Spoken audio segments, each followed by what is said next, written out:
તરઝાગી ભાઈએ જે પોતાનું બેરિંગ કેપેસિટી થિયરી બનાવી છે એમાં જે સરચાર્જ ટર્મ છે એ શું રિપ્રેઝન્ટ કરે છે? તો પહેલા તો તરઝાગીનું બેરિંગ કેપેસિટીનું ઇક્વેશન લખી દઉં સ્ટ્રીપ ફૂટિંગ માટેનું, that is CNC plus QNQ.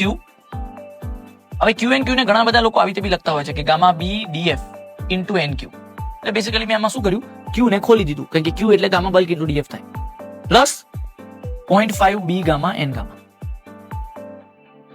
હવે એમાં અગર વિદ્યાર્થી મિત્રો તમે એવું જોશો તો તમને દેખાશે, અગર તમે જોશો તો તમને દેખાશે કે CNC જે રહ્યું એ કોહેઝન ટર્મ કહેવાય. That is this is cohesion, cohesion effect. બધામાં પાછળ ઇફેક્ટ શબ્દ છે. આ સરચાર્જ છે, gamma bulk into DF surcharge કહેવાય, એટલે Q is surcharge. That's why QNQ ટર્મને કહેવાય સરચાર્જ ઇફેક્ટ. એક્સ્ટ્રા નોલેજ આપું છું. લ્યા 3 ટર્મ છે અહીંયા, 3 ઇફેક્ટો લીધી છે તરઝાગીએ, 3 ઇફેક્ટોની વાત કરું છું. અને 0.5 B gamma N gamma is your width effect બોલાય, કારણ કે અહીંયા વિડ્થ છે. તો આ નોલેજ હોવું જોઈએ આપણી જોડે.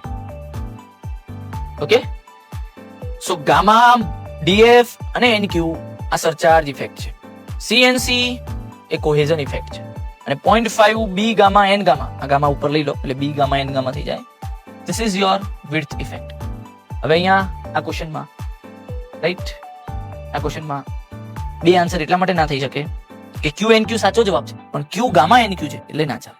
સો ગામા ઇઝ ધ પ્રોબ્લેમેટિક. એકલો QNQ હોત તો ભરાઈ જાત આપણે, કારણ કે બે ઓપ્શન સાચા હતા. કારણ કે Q એટલે જ ગામા ઇન્ટુ DF થાય, તો QNQ બોલો કે ગામા DF NQ બોલો સેમ જ થઈ જાય. પણ આ વધારાનો ગામા છે એટલે આ D ઓપ્શન કેન્સલ થયું. C ઓપ્શન વિડ્થ ઇફેક્ટ છે, A ઓપ્શન કોહેઝન ઇફેક્ટ છે અને B ઓપ્શન એ તો છે જ તમારું સરચાર્જ ઇફેક્ટ. બોલો કેવી મજા આવી? હવે બોલો છે કે નહીં? એક ક્વેશ્ચનમાં 3 ક્વેશ્ચન, એક ક્વેશ્ચનમાં 3 ક્વેશ્ચન છે કે નહીં?